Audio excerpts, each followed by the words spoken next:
തെരഞ്ഞെടുപ്പ് നടപടിക്രമങ്ങളെല്ലാം പൂർത്തിയായിരിക്കുകയാണ്.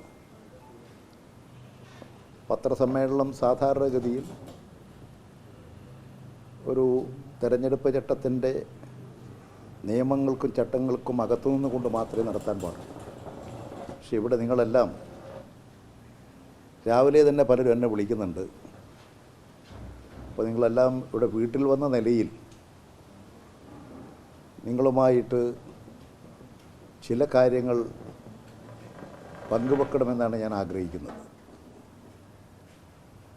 കേരളത്തിൽ ഇടതുപക്ഷ ജനാധിപത്യ മുന്നണിക്ക് അനുകൂലമായിട്ടുള്ള നല്ല ഒരു സാഹചര്യമാണ് കഴിഞ്ഞ ദിവസങ്ങളിലെല്ലാമായി ഉണ്ടായിട്ടുള്ളത്. വലിയ വിജയം ഈ 18ാം ലോക്സഭാ തെരഞ്ഞെടുപ്പിൽ കേരളത്തിൽ ഉണ്ടാകും. ഇന്ത്യൻ പാർലമെൻറ്റിൽ RSS സംഘപരിവാർ BJPക്കെതിരായി ശക്തമായ പ്രതിരോധം ഉയർത്തിക്കൊണ്ടുവരാൻ എല്ലാ BJP വിരുദ്ധ പാർട്ടികളെയും കോർത്തിണങ്ങി പ്രവർത്തിക്കാൻ കഴിയത്തക്ക നിലയിൽ ഇടതുപക്ഷത്തിൻ്റെ കമ്മ്യൂണിസ്റ്റ് പാർട്ടിയുടെ സാന്നിധ്യം ഇന്ത്യൻ പാർലമെൻറ്റിലുണ്ടാകും. അത് ഇന്ത്യക്ക് വലിയ പ്രതീക്ഷ നൽകുന്നതാണ്. കഴിഞ്ഞിടത്തോളമുള്ള ദേശീയ സ്ഥിതിഗതികൾ വിലയിരുത്തിക്കൊണ്ട് മാധ്യമങ്ങൾ പറഞ്ഞിട്ടുള്ളത് ഒന്നാം ഘട്ട തെരഞ്ഞെടുപ്പ് കഴിഞ്ഞപ്പോൾ തന്നെ BJPക്ക് വലിയ ഭയപ്പാടാണ്. കാരണം ദേശീയ രാഷ്ട്രീയത്തിൽ BJP വിരുദ്ധ ശക്തികൾ കൂടുതൽ ശക്തമായി ഒന്നിച്ചണിനിരക്കുകയാണ്. അത് ഇവിടെ ഇന്ത്യയിലെ ഇടതുപക്ഷ മതേതര ശക്തികൾക്ക് വലിയ പ്രതീക്ഷ നൽകുന്നതാണ്. അതുകൊണ്ട് തന്നെയാണ് BJP ഇപ്പോൾ ഭയപ്പെടുന്നത്. അവർ എല്ലാ അതിർവരമ്പുകളും ലംഘിച്ചുകൊണ്ടുള്ള നടപടികളിലേക്ക് കടക്കുന്നത്. അല്ലെങ്കിൽ ഒരിക്കലും ന്യൂനപക്ഷങ്ങൾക്കെതിരെ BJP ഇപ്പോൾ നടത്തിയിട്ടുള്ളത് പോലൊരു ആക്രമണം നടത്താൻ ധൈര്യപ്പെടുമായിരുന്നില്ല.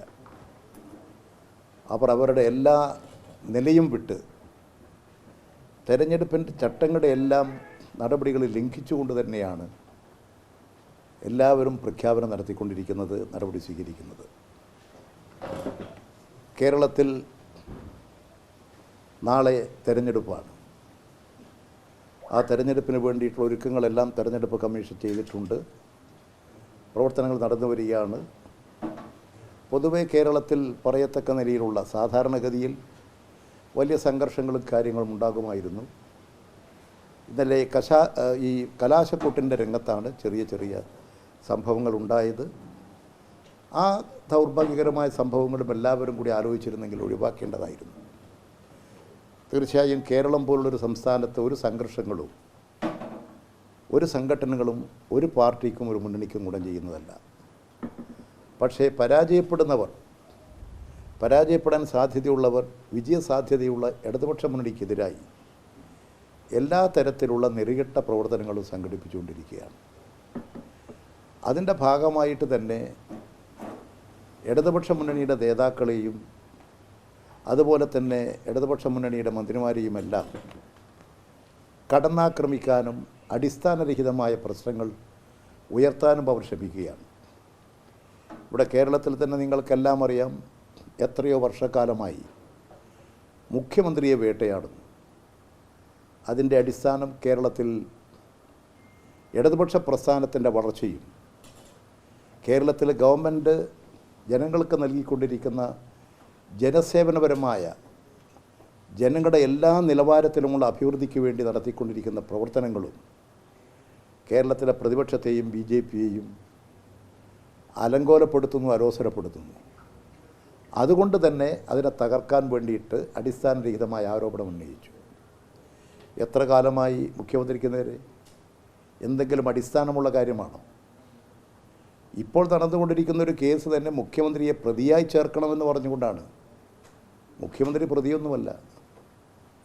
അതൊന്നും നടക്കുന്നില്ലെന്ന് വന്നപ്പോൾ എന്നാൽ ഇരിക്കട്ടെ, ഇവിടെ ചില അഴിമതി ആരോപണ പ്രശ്നങ്ങൾ ഉന്നയിച്ച് മാസപ്പടി എന്ന പേരിൽ ഒരു പഠിച്ച് വളർന്ന ഒരു യുവതി, ഒരു എഞ്ചിനീയർ, അതുപോലെ തന്നെ ആധുനിക ശാസ്ത്ര സാങ്കേതിക രംഗത്തെ കഴിവിട്ടൊരു എഞ്ചിനീയറായി പഠിച്ചു വന്നു. സ്വന്തമായി ജീവിതം മുന്നോട്ട് നയിക്കാൻ ഒരു കമ്പനി രൂപീകരിച്ച് പ്രവർത്തിക്കുന്നു. ആ കമ്പനി മറ്റ് കമ്പനികളുമായിട്ടൊക്കെ ബന്ധപ്പെട്ട് അവർ നല്ല നിലയിൽ പ്രവർത്തിക്കുന്നു. ആ പ്രവർത്തനത്തിൽ അവർക്കുള്ള വരുമാനം, ചെലവ് എല്ലാം ഇന്നത്തെ ഇന്ത്യൻ നിയമമനുസരിച്ച് എല്ലാ കാര്യങ്ങളും റിട്ടേൺസും ഒക്കെ സബ്മിറ്റ് ചെയ്യുന്നു. പക്ഷേ എന്നിട്ടും വിടുന്നുണ്ടോ? മുഖ്യമന്ത്രിയെ തകർക്കാൻ ലക്ഷ്യമിട്ടുകൊണ്ട് മുഖ്യമന്ത്രിയുടെ കുടുംബത്തെ ആക്രമിക്കുകയല്ലേ? ഇതിനെയും കേരളത്തിലെ ജനങ്ങൾ ശക്തമായി പ്രതിരോധിച്ചു. ഇത്തരത്തിലുള്ള അടിസ്ഥാനരഹിതമായ പ്രചാരവേല നടത്തി ഇടതുപക്ഷ മുന്നണിയെയും അതിൻ്റെ പുരോഗതിയെയും വളർച്ചയെയും തടസ്സപ്പെടുത്താം എന്നാണ് കേരളത്തിലെ UDFും BJPയും ആഗ്രഹിച്ചത്, ആലോചിച്ചത്. അവരതിനു വേണ്ടി പലപ്പോഴും യോജിച്ചുകൊണ്ട് തന്നെയാണ് കാര്യങ്ങളെല്ലാം നീക്കിയത്. പക്ഷേ ഇവിടെ അവരുടെ എല്ലാ ശ്രമങ്ങളെയും പരാജയപ്പെടുത്തിക്കൊണ്ട് ഇടതുപക്ഷ മുന്നണി തകർപ്പൻ വിജയം നേടാൻ വേണ്ടി പോകുന്നു. അത് ഈ മുന്നണിയുടെ വിജയത്തോടുകൂടി കേരള രാഷ്ട്രീയത്തിൽ ശക്തമായിട്ടുള്ള പലതരത്തിലുള്ള ധ്രുവീകരണങ്ങളും ഉണ്ടാകും. അതിൻ്റെ ഒരു ഭാഗമാണ് രാവിലെ എന്നോടൊരു പത്രക്കാർ ചോദിച്ചപ്പോൾ ഞാൻ പറഞ്ഞൊരു കാര്യം. കേരളത്തിൽ മുസ്ലിം ലീഗ് വളരെ നിരാശരാണ്. അതിൻ്റെ കാരണം നേരത്തെ ഞാൻ പറഞ്ഞതുപോലെ 1952 മലബാറിൽ നിന്ന് 2 MP-മാർ മുസ്ലിം ലീഗിന് ലോകസഭയിലുണ്ടായിരുന്നു. 52 മുതൽ. അന്ന് ഇവിടെ 3 MP-മാരെ ജയിപ്പിക്കുന്നതിലും മുസ്ലിം ലീഗ് മലബാറിൽ ഒരു സഹായങ്ങൾ ചെയ്തു. അതിൻ്റെ അടിസ്ഥാനത്തിൽ രാമകാരിയേട്ടനൊക്കെ അന്ന് പിന്തുണ കൊടുത്തു, ജയിച്ചു വന്നു. 52 കഴിഞ്ഞിട്ട് കൊല്ലം എത്രയായി? ഇപ്പോഴും ഇന്ത്യ യൂണിയൻ മുസ്ലിം ലീഗിന് ലോകസഭയിൽ 2 അംഗമാണ്. ഞങ്ങൾക്കൊരു സീറ്റ് കൂടി ഞങ്ങൾക്ക് അനുവദിക്കണം എന്നാവശ്യപ്പെട്ടിട്ട് നിഷ്കരണം മുസ്ലിം ലീഗിനെ അപമാനിച്ചു വിട്ടു. കേരള നിയമസഭയെടുത്താൽ കേരള നിയമസഭയിൽ കോൺഗ്രസ്സിന് 21 MLA-മാരുണ്ട്. ആ കോൺഗ്രസ് മത്സരിക്കുന്നത് 16 സീറ്റിലാണ്. 15 MLA-മാരുണ്ട് മുസ്ലിം ലീഗിന്. ആ മുസ്ലിം ലീഗ് മത്സരിക്കുന്ന 2 സീറ്റിലാണ്. മുസ്ലിം ലീഗിൻ്റെ അണികളെയും അതിൻ്റെ അനുഭാവികളെയും അവരുടെ പ്രവർത്തകരെയും ബോധ്യപ്പെടുത്താൻ കഴിയുന്നതാണ്. അവരെല്ലാം ഈ കോൺഗ്രസിൻ്റെ കടുത്ത നിലപാടിൽ അസംതൃപ്തരാണ്. വയനാട്ടിൽ വന്ന് രാഹുൽ ഗാന്ധി മത്സരിക്കുന്നു. മുസ്ലിം ലീഗിൻ്റെ അഭിമാനം അവിടെ അടിയറ വെക്കേണ്ടി വന്നു. മുസ്ലിം ലീഗിൻ്റെ കൊടി പുറത്ത് കാണിക്കരുത് എന്ന് പറഞ്ഞാൽ മുസ്ലിം ലീഗ് അപമാനകരമായൊരു പാർട്ടിയാണ്, ജനവിരുദ്ധമായൊരു പാർട്ടിയാണ്, അതിൻ്റെ കൊടി കാണുന്നത് അപകടമാണ് എന്ന നിലയിൽ മുസ്ലിം ലീഗിനെ അപമാനിച്ചില്ലേ? അവരുടെ കൊടി വയനാട്ടിൽ പുറത്ത് കാണിക്കാൻ പറ്റിയോ? അവർക്ക് കൊടി ഉപേക്ഷിക്കേണ്ടി വന്നു. ഇതെല്ലാം മുസ്ലിം ലീഗിനകത്ത് കടുത്ത പ്രതിഷേധമുണ്ട്. കോൺഗ്രസിൻ്റെ നിലപാട് അവർ ശക്തമായി എതിർക്കുകയാണ്. ഇതിൻ്റെ തന്നെ ന്യൂനപക്ഷ മതവിഭാഗങ്ങളിൽ UDFിനെതിരായി, പ്രത്യേകിച്ച് കോൺഗ്രസിനെതിരായി ശക്തമായിട്ടുള്ള വികാരം വളർന്നു വരികയാണ്. കോൺഗ്രസിൻ്റെ സ്ഥാനാർത്ഥികൾക്ക് വോട്ട് ചെയ്യുന്നത് തന്നെ BJPയിലേക്കുള്ള റിക്രൂട്ട്മെൻ്റ് ആയിരിക്കും. ഇന്നത്തെ കോൺഗ്രസ് നാളെ BJP ആയിരിക്കും. ഇന്ത്യയിലെ ഒട്ടനവധി അനുഭവങ്ങൾ നിരത്തിവെച്ചുകൊണ്ടാണ് ഈ കാര്യങ്ങളെല്ലാം പുറത്തു വന്നത്. അതോടൊപ്പം തന്നെ കണ്ണൂർ മത്സരിക്കുന്ന സ്ഥാനാർത്ഥിയുണ്ട്. നിയമസഭാ ചട്ടങ്ങളനുസരിച്ച് വ്യക്തിഹത്യയോ വ്യക്തിപരമായ പരാമർശമോ അല്ല. ഞങ്ങൾ കഴിഞ്ഞ കാലങ്ങളിലൊക്കെ പറഞ്ഞിട്ടുള്ളതും ഇപ്പോൾ അദ്ദേഹം പറയിപ്പിച്ചിട്ടുള്ളതുമായ കാര്യം. അതിൻ്റെ ഭാഗമായിട്ട്